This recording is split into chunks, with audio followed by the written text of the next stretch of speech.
because if the pillow's over here, now you're gonna block some of the flexion. So sometimes if they're just missing a few degrees here, you can see if there's a pillow or two there, that just, you don't know, you can't really get to end range. So first thing I'll kind of look at is just to see where the acromion is. Again, the inch is kind of the marker, but you need to take into consideration different things. I might palpate if I feel like palpating now. So I'll palpate, you can see my thumb kind of going over the tendon there, long head of the bicep. Get in the subacromial space. Just kind of go front, back, all around, nice and easy to start out with. See if it reproduces their pain. Okay, maybe find the clavicle, come across, press the AC joint, okay? See if that reproduces pain. If you're worried about any type of trauma, you can palpate all along the clavicle to see if that is aggravated. Go slow at first. Then what we can do is just do an AC joint provocation testing. So we're trying to provoke the AC joint, seeing if that bothers it. So we're jamming that together. If that reproduces pain, okay, then you can suspect the AC joint. While I'm here, I'll do an impingement test. Again, it'll be taught in the book as sitting. I like doing it supine. So I'll internally rotate, kind of maybe go up a few degrees. If I get pain, I'll try to compress, see if it's worse, and distract, see if it's better. Okay? All right, so come on over this way a little bit. So we can do a push-pull test here. So you could, this is for posterior instability. All right, so he's gonna kind of lift.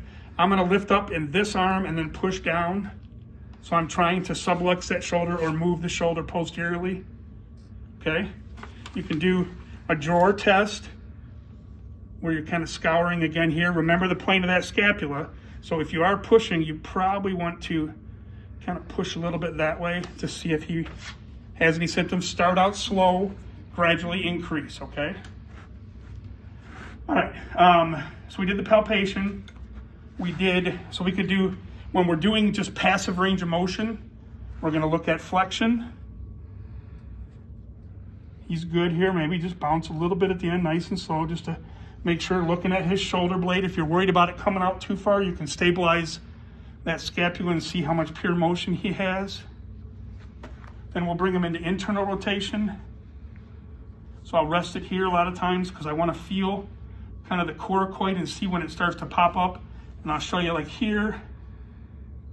So that's where he starts to lose his glenohumeral motion and his scapula is coming around. So I can get all the way there, but that's not pure internal rotation.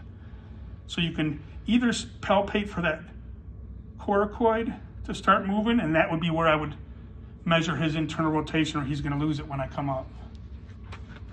And then looking at external rotation, so he's a little excessive. If he would have apprehension here, then what I would do is I would come over here, get him to that point, see if it reproduces. Again, I'm looking at his face, and then I would posteriorly translate the humerus to see if it is better. Okay, if it's better, then when you release, go slow and release it back. Okay, remember accessory glides. So when we're looking at, let's just say for an adhesive capsulitis, and we know that they're restricted more in external rotation, a little bit more than abduction, a little bit more than internal rotation. That's the capsular pattern. If we want to confirm that with the glides, we could do a posterior glide. So I've got epicondyle, distraction here. I'm distracting laterally with my thumb, trying to block the scapula. And then I'm gliding. Grade 1, shorter resistance. Grade 2, shorter resistance. Grade 3, hitting resistance, but a fairly large amplitude. And grade 4, you're in the resistance and staying in it. And the way I do an anterior and inferior, the inferior, I would come here, remember trying to mobilize in the plane of the scapula. So I'm using my leg to move my hand so I can feel real well what's going on in the shoulder. And then for anterior, I'll get underneath here. The table's a little high for me. And then I'm plantar flexing my foot and lifting up, trying to push the head of the humerus into the anterior capsule, into the inferior capsule, and into the posterior capsule to try to see if that's restricted and or painful. Okay?